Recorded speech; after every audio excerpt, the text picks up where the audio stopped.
Hi, hello. Welcome to another episode of Isaiah's Newsstand. It's your host, Isaiah Edwards. The date is December the 15th, 2023. Hopefully, this episode finds you well, in good spirits, and high hopes. As for me, I'm doing pretty good. Got to start off by saying happy Friday. Happy Friday to you. Let's see here. Also, at the top, apologies in advance for the audio. I feel like my neighbors have been partying since 3 in the morning and they just haven't stopped. That's what I woke up to. It seems that's what I'm going to go to sleep to and wake up to is these like party sounds. But hey, it's the freaking weekend and I'm going to try not to complain. We're just going to keep it rolling. The show must go on. So here we are. I really don't have anything to report on the food corner. It was hamburger, hot dog, fries. It was very yummy. I enjoyed it. Let's see here.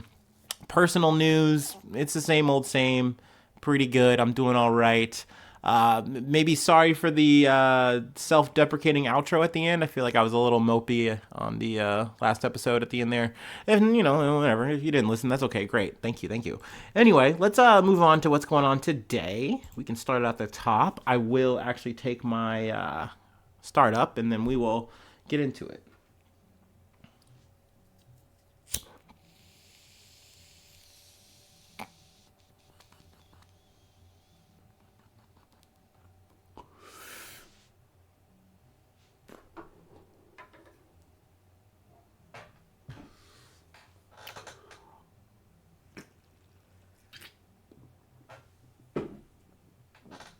All right. Whew. From Al Jazeera. Al Jazeera journalist Samir Abudaqa killed in Israeli attack in Gaza. Al Jazeera Arabic journalist Samir Abudaqa has been killed and his colleague Walel Daoud was wounded in an Israeli attack in Han Yunis in southern Gaza. Cameraman Abudaqa and correspondent Daoud were reporting at Farhana School in Han Yunis when they were hit by an Israeli strike on Friday. Excuse me. Rescue teams were unable to reach Abudaqa and others at the site due to Israeli bombardment. Let's see here. Rescuers just managed to retrieve the cameraman's Samir Abudaqa's body, a spokesperson said for the media network. Daoud was hit by shrapnel on his upper arm and managed to reach Nasser Hospital, where he was treated for minor injuries. Also, I wanted to add here, it does mention this later in the article, but we did talk about Daoud, I want to say about it was either at the end of October or in November, but he was literally doing correspondence, doing the best he could under these fucking situations, and his family was murdered. That there's no other way to really word it. I mean, they were bombed, and they were killed while he was reporting, and that's something that has stuck with me, since it happened, and it's such a shame to see that he has to go through this again, by actually getting shelled and blown up essentially and surviving, but then knowing that his cameraman died. They were a duo, they worked together. Abudaqa, they're both well acclaimed in their field, and it's a shame that there's just almost seemingly like an open season on Palestinian journalists just for doing their job, just for doing the reporting that needs to be done. People need to see this shit, and it's crazy how much of it is suppressed, but yet so much of it is still out. You know what I mean? I was scrolling through Twitter earlier today, and there was this Turkish journalist who literally was being harassed. A person came up, hit them with the butt of their rifle. Then they weren't done, and they came back and started roughing him up again. Another soldier took him down, and they started kicking him. And there was another, I believe, journalist in prison filming it, and then they get escorted, kind of kicked out of the perimeter, if you will. But these things are constant. And I'm not just talking during the war. We covered the situation with Abu Akleh and her just literally getting shot by an Israeli sniper and they fucking deny. I will never stop bringing that shit up, bro. It's insane. It is insane what these motherfuckers are getting away with.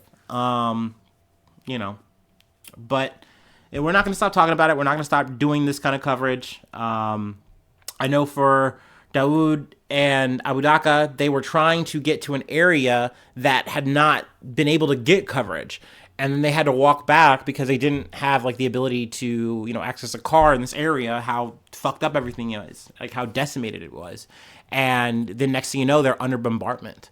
And then also, I think the most fucked up part is Abudaqa had to bleed out for 5 hours and probably succumbed to those injuries because they would not stop bombing. They would not stop. Like Al Jazeera, like there people were reaching out to them saying stop bombing this area so we can at least get these people out. And of course they fucking didn't.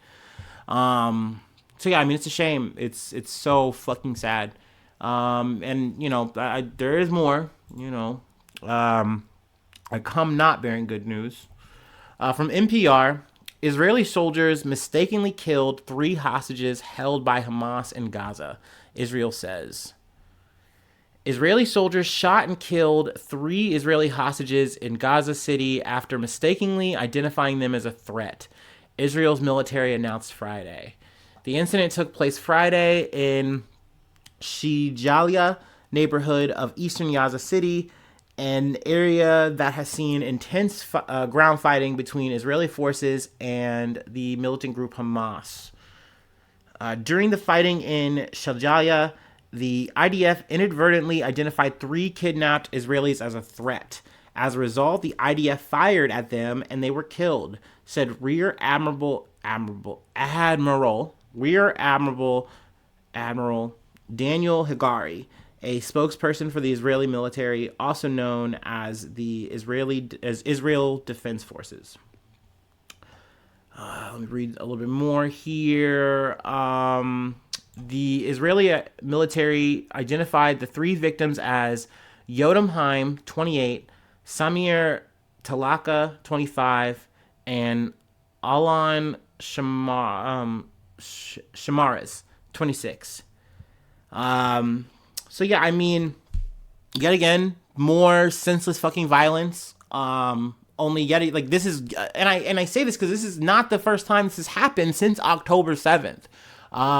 There were talks from what I've heard, listening just the shit that happened on that day, that shit was getting so hectic and everyone was just like firing on everyone that literally the IDF wound up firing on hostages that were being taken away.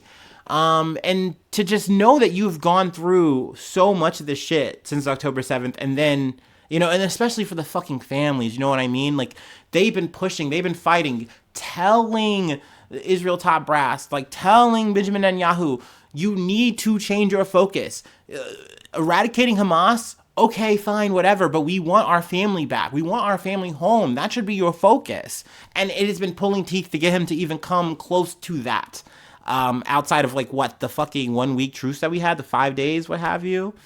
And it just seems like this focus of saying we are going to punish, we're going to eradicate Hamas, but aka it's collective fucking punishment. Like, this is where it fucking bites you in the fucking ass. You know what I mean? Not to mention the ethnic cleansing you're doing, the literal blood on your hands, but now you're getting your own people's blood on your hands. Is it worth it? Like, you really have to ask yourself that. It seems like it is, according to Netanyahu. It seems that way because, I mean, it's not like this has stopped anything. They say, oh, well, we're going to be learning from this. And it's like, no, you're not. You've done this before. You will probably, sadly, do it again. Let me see here. I know there's probably some more I wanted to pull here. At least 110 others are thought to remain alive in captivity in Gaza, according to the Israeli Prime Minister Benjamin Netanyahu. Around 20 are believed to be dead, with their remains held by Hamas, according to Israeli officials.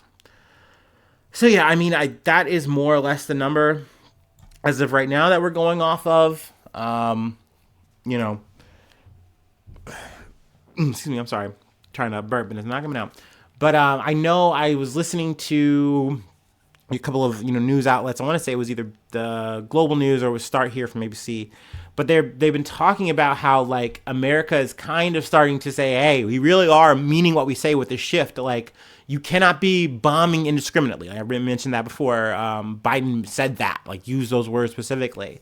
And it seems like they want them to say, hey, we want y'all to wrap this up by the end of the year, which I do not think is going to happen. I think that the counterpoint that Israel has kind of been saying is, well, we will switch phases and we will be more calculated, like we're going to do like more like commando strike kind of things, less bombings. They're saying, hey, we're going to switch to that maybe by February. But I don't know, and I can't believe or trust any of that kind of shit. You know what I mean? Not to mention, that doesn't make it better. Like, that's not actually going to fucking work. It shouldn't on any fucking populace. You know what I mean? If you're hearing that shit, you shouldn't go, oh, well, tra-la-la, I guess everything's fine. I can just go back to my fucking strawberry yogurt. I don't fucking know. No, like, at the end of the day, you know what these motherfuckers are doing. They're still going to keep doing it, only they're going to change the style so that it feels, I don't know, less problematic over the airwaves. But no, it's still fucking bad, dude. It's still fucking terrible. Still fucking war crimes. Like, what the goddamn? All right, let's move on to the other half of this episode. Let's talk about Ukraine. Let's talk about what's going on with that. From the BBC News, Hungary blocks 50 billion euros of EU funding for Ukraine. So I mentioned this in the previous episode. I got some more details on it. I figured, hey, let's go ahead and chop it up a little bit more. Hungary has blocked 50 billion euros in EU aid for Ukraine just hours after an agreement was reached on starting membership talks. So that's where we mentioned fast tracking their ascension. And I also I forget to add this caveat a lot. Even though they're getting fast tracked, I believe them and Moldova are in this kind of conversation. It doesn't mean that that's actually going to happen like soon. It's still going to take anywhere from a couple to like even several years, but like it's like we're already in this armed conflict now. So, you know, there's that. But it is relevant. It does matter. But yeah, essentially Viktor Orbán was like, look, I didn't talk to these motherfuckers for 8 hours and they're not hearing me. And what I'm saying is this isn't the way we should be helping Ukraine. We shouldn't be helping the effort to stop this conflict this way. That was his argument. Now, I mentioned before, Orbán is very buddy-buddy, very cozy with Putin. They're very aligned. But the difference is Hungary is on the end. You know what I mean? So like they are a part of this conversation. They have to be. And this is a unanimous vote. So the other 26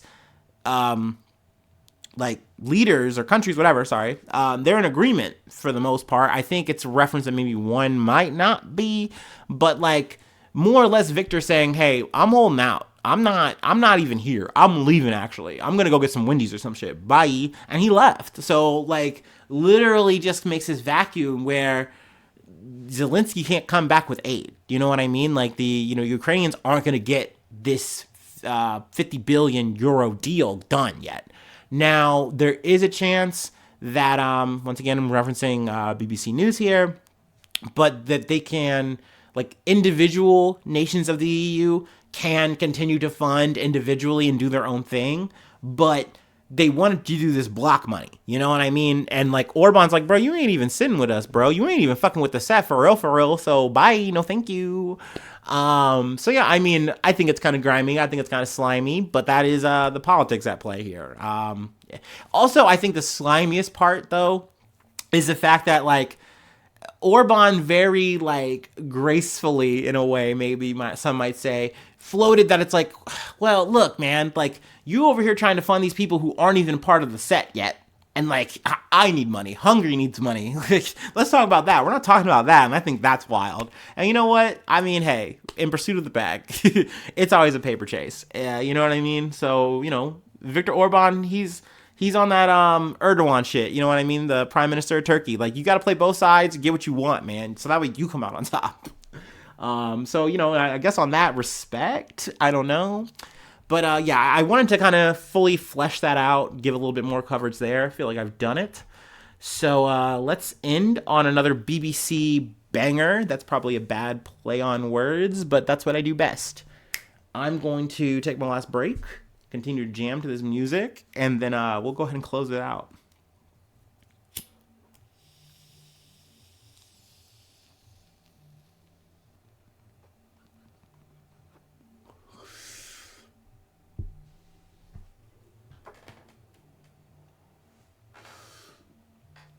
Ooh, yeah.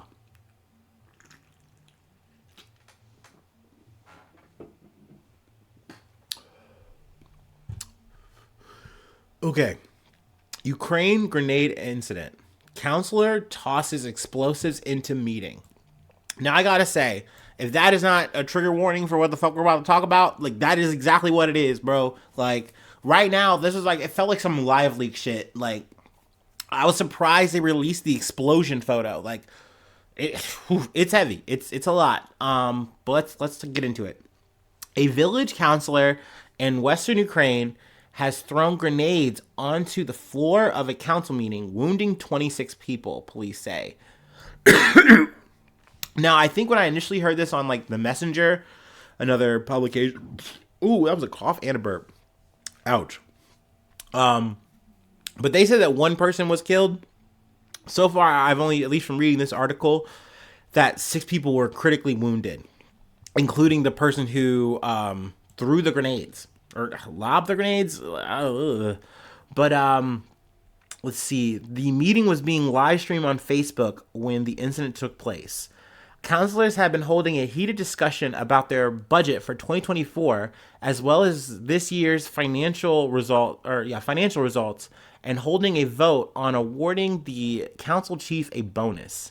About 90 minutes into the meeting, the footage shows one of the village councilors shouting, objecting to the budget. The man, wearing a dark jacket, then leaves the room, taking another man with him. A few minutes later, he returns and stands in front of the door. Shortly afterwards, he takes several grenades out of his jacket pockets. He briefly tries to attract people's attention, saying, "May I? May I?" before tossing the grenades into the middle of the room. Moments later, they explode. Like, what the fuck? Like, what the fuck? Like, that's more or less where it is. Like, we don't, like, I guess he was upset with the meeting and the fact that people weren't listening to him. And so he's like, I'm just gonna go full Joker mode. Hey, ha, ha, ha, and just like, may I? Like, what the fuck, man? So, yeah, I saw this shit today and I was like, yeah, so we're gonna do an Ukrainian double special, I guess. You know what I mean? We're just gonna do a whole little war episode today. Granted, I do have to add, this might have been solely for the budget and nothing to do with the conflict that's going on between Russia and Ukraine. We don't know yet. I don't know. But yeah, I mean, it's still crazy and wild as hell that happens, because I just don't know what you're accomplishing by blowing yourself up with a room full of your peers.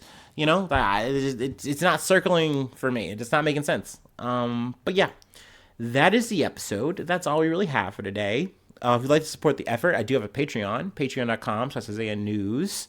Let's see here. Free ways to hit me up, IsaiahNews1@gmail.com. Feel free to follow me or the podcast on all the socials that you're probably already on. I'm probably there too. I'm a degenerate. I'm online. I just got back on Reddit again. Whew, oh boy. Speaking of live leak.